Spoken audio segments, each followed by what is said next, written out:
सहितको स्थानीय झाँकी लामा झाँक्री सहितको यो झाँकीले प्रमुख अतिथिलाई स्वागत गरिराखेको छ। म उहाँलाई हाम्रो जिल्ला पार्टीको तर्फबाट धेरै धेरै धन्यवाद दिन चाहन्छु।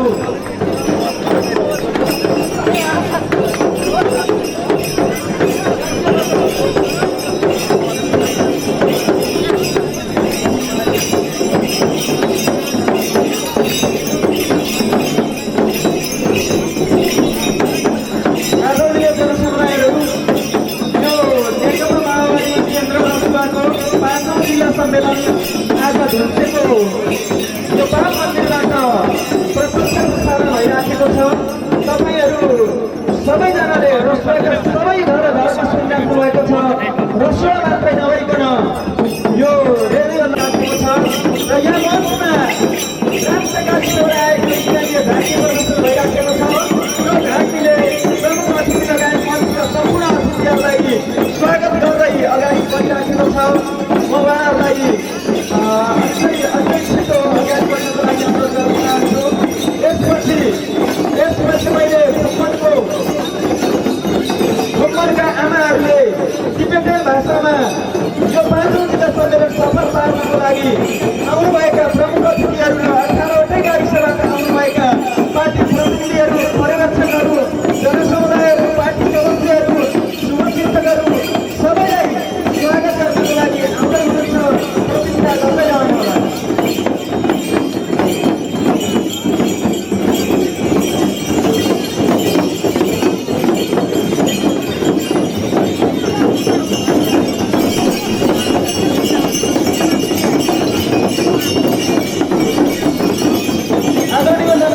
म सम्पूर्ण पार्टी तर्फबाट धेरै धेरै धन्यवाद दिन चाहन्छु र आभार व्यक्त गर्न चाहन्छु। अब हामी एकैछिन गीततिर ध्यान दिउँ।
राधिका तामाङ नुवाकोटबाट उहाँ कृषि राज्य मन्त्री हुनुभएको छ।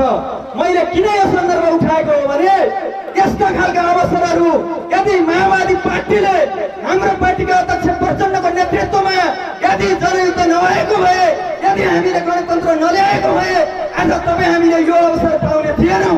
त्यसैले यदि कसैले अधिकार दिएको छ भने त्यो माओवादी पार्टीले मात्र दिएको छ।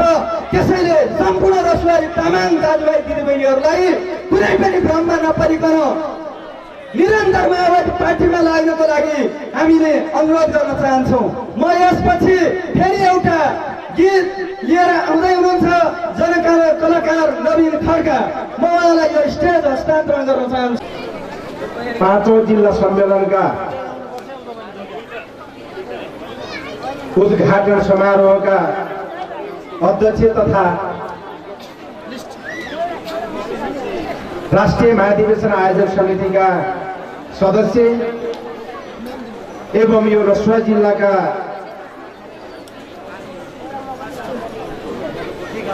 संयोजक कमरेड, यस ऐतिहासिक पाँचौं जिल्ला सम्मेलनमा प्रमुख अतिथिको रूपमा पाल्नुभएका हाम्रो पार्टीका वरिष्ठ नेता, संगठन विभागका प्रमुख तथा 3 नम्बर प्रदेशका आदरणीय इन्चार्ज कमरेड,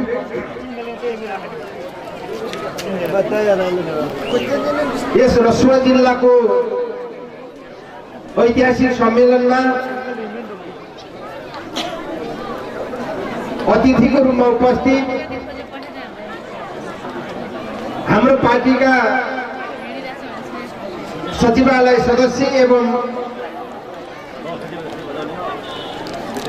महिला नेत्री कमला रोकाज्यू,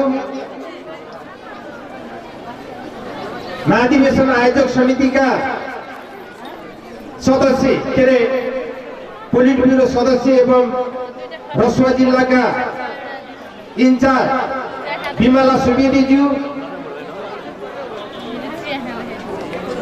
नेपाली कांग्रेसका प्रतिनिधि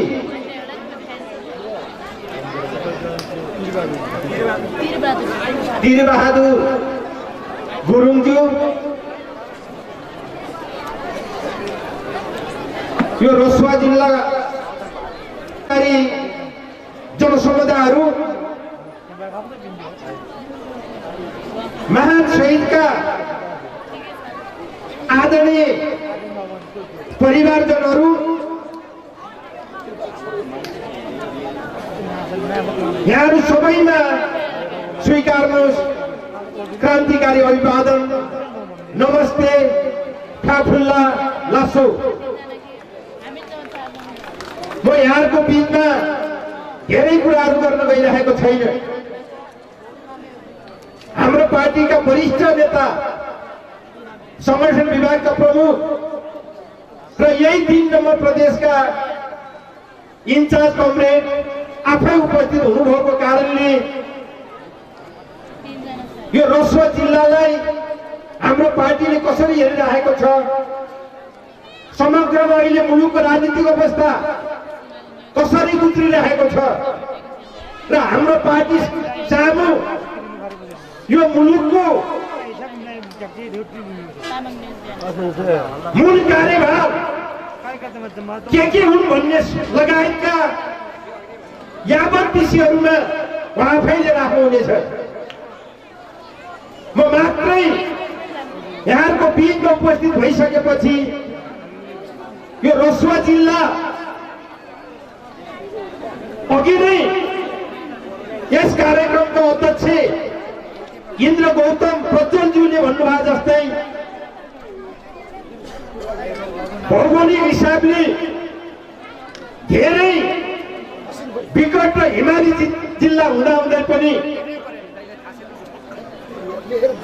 आर्थिक सम्भाव्यताको हिसाबले यो महत्त्वपूर्ण जिल्ला हो, जुन जिल्ला 1 अरब सवा अरब भन्दा पनि बढी जनसङ्ख्या भएको हाम्रो छिमेकी मित्र राष्ट्र चीनसँग जोडिएको एउटा प्रमुख नाका यही रसुवा जिल्ला हुँदै अहिले भर्खरै सञ्चालनको प्रक्रियामा आइरहेको कुरा हामी सबैलाई थाहा छ। त्यसै गरी यो रसुवा जिल्ला हाइड्रो पावरको एउटा हबको रूपमा सञ्चालन प्रक्रियामा अगाडि बढिरहेको छ, जुन नेपालको निमित्त अत्यन्तै महत्त्वपूर्ण आर्थिक स्रोत हो। हामीले यसलाई जलस्रोत रूपमा मात्रै परिभाषित गर्न सक्दैनौँ। त्यसको साथसाथै जडीबुटीका हिसाबले ज्यादै सम्भावनायुक्त यो जिल्ला अन्य पर्यटकीय हिसाबले पनि त्यतिकै महत्त्वपूर्ण जिल्ला, जुन जिल्लामा क्रान्तिको निमित्त जनआधार पनि त्यही रूपबाट निरन्तर क्रमशः अगाडि बढिरहेको हामीले विगतमा त देखेकै थियौँ, हामीले राम्रैसँग अनुभूति गरिरहेकै थियौँ। यो पछिल्लो चरणमा हाम्रो पार्टी अन्तिम पटकको फुलको प्रक्रियामा अगाडि बढिसकेपछि खास गरिकन हाम्रै पार्टीका वरिष्ठ नेता डाक्टर बाबुराम भट्टराईको नेतृत्वमा यो क्रान्तिकारी पार्टीलाई छोडेर हिजो आफैले नेतृत्व गरेको जनयुद्धको क्रममा हजारौंका संख्यामा शहीद भएका ती शहीदहरूको सपनालाई ठुलोमा मिलाएर पुरै क्रान्ति र क्रान्तिकारी विचार र आदर्शप्रति गद्दारी गरेर पार्टी फुटाएर जाने क्रममा यो रसुवा जिल्लाबाट तुलनात्मक हिसाबले अरू जिल्लामा भन्दा केही बढी संख्यामा हाम्रा कार्यकर्ता साथीहरू, सोझा सिधा कार्यकर्ता साथीहरू, सोझा सिधा जनसमुदायहरू नयाँ शक्ति नेपालमा लाग्नु भयो अरे अब नेकपा माओवादी केन्द्र ज्यादै कमजोर भएको छ अरे रसुवामा, हामीले त्यो सुनिरहेका थियौँ। तर वास्तवमा त्यो छेडिङ रहेछ। सत्य भनेको सत्य नै हो। आखिरी सत्यको पक्षमा जित सुनिश्चित हुन्छ। कुनै बखत कुनै घटना प्रक्रियाले प्रभावित तुल्याएर ती सोझा सिधा मान्छेहरूलाई, जनसमुदायलाई क्रान्तिको बाटोबाट विचलित तुल्याउने प्रयत्न गरे पनि अन्ततः त्यो धेरै बेरसम्म टिक्दैन। त्यो भन्ने कुरा आजको यो तपाईँहरूको उपस्थितिले हामीले राम्रैसँग अनुभूति गरेका छौँ। त्यसैले यो क्रान्तिकारी जनसमुदायलाई निरन्तर रूपमा मार्गदर्शन गर्नको लागि, यो जिल्लामा क्रान्तिकारी आधारलाई टिकै राख्नको लागि र यो जिल्लालाई आर्थिक हिसाबले पनि, जल जमिन पर्यटकीय हिसाबले र सबै हिसाबले माथि उठाउनको लागि सक्षम हुने खालको एउटा स्पातिलो र एकताबद्ध हुने किसिमको नेतृत्व टिमको यो सम्मेलनले निर्माण गर्न सफल होस् भन्ने शुभकामना दिँदै म यहाँहरूको बिचबाट बिदा हुन चाहन्छु। हस्त अभिवादन। सबैजनाले अब चाहिँ के गर्नु पर्दैन, अघि पानी परेको थियो। अरू तरेरा नाना कमल तरेरा, अरू तरेरा नाना कमल तरेरा, आई हामी वीरताको गाथा बोलेर, आई हामी वीरताको गाथा बोलेर। हो कि होइन? त्यसरी जोस पलाउँदैछ है बिस्तारै। नसलाउनु होला है कोही पनि।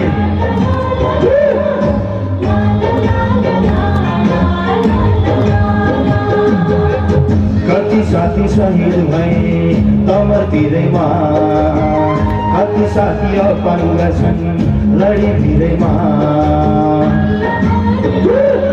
कति साथी अपाङ्ग छन् लडीभिरैमा रगतको छिर्काहरूले बाटो रङ्गेको छ अलैँचीको पातहरूमा रगत बगेको छ अलैँचीको पातहरूमा रगत बगेको छ अरू तरेर नाना कमर तरेर अरू तरेर नाना कमर तरेर आयु हामी वीरताको गाथा बोलेर आयु हामी वीरताको गाथा बोलेर सुन्नु भएको छ नि यो गीतलाई सुन्नु भएको रहेछ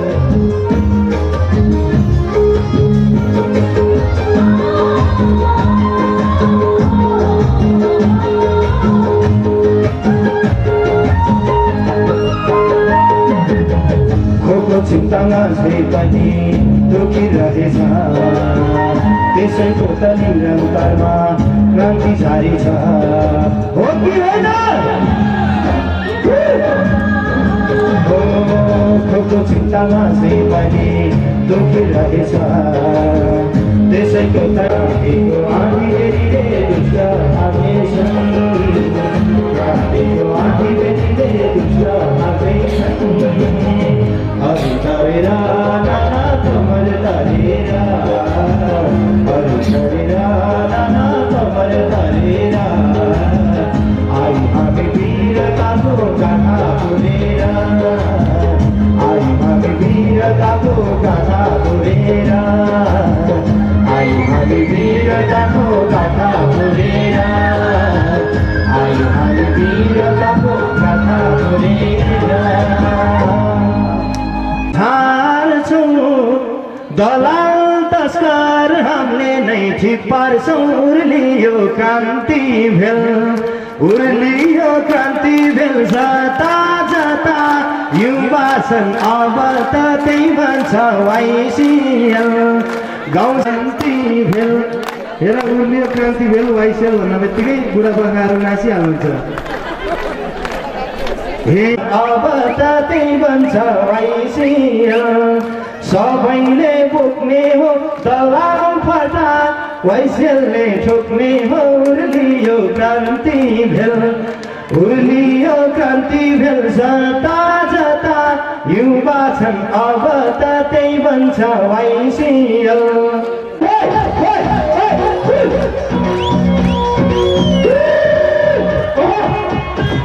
अलिक बुझ्नुमा छ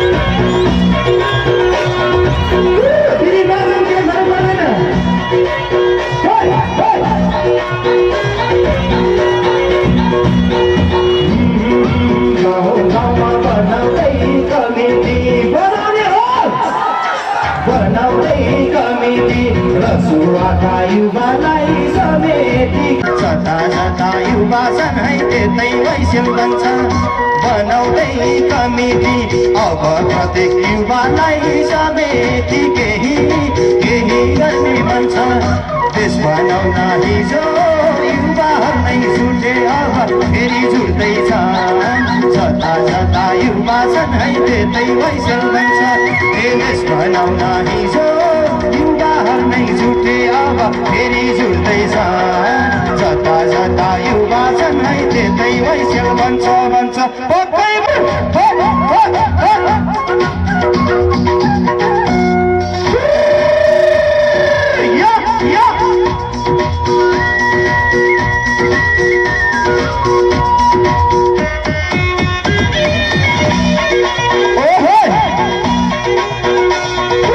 सबैजना नजिक आउनु थाल्नु भएको छ है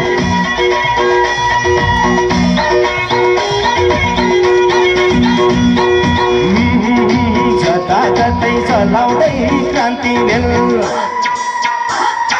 चलाउँदै क्रान्ति भेल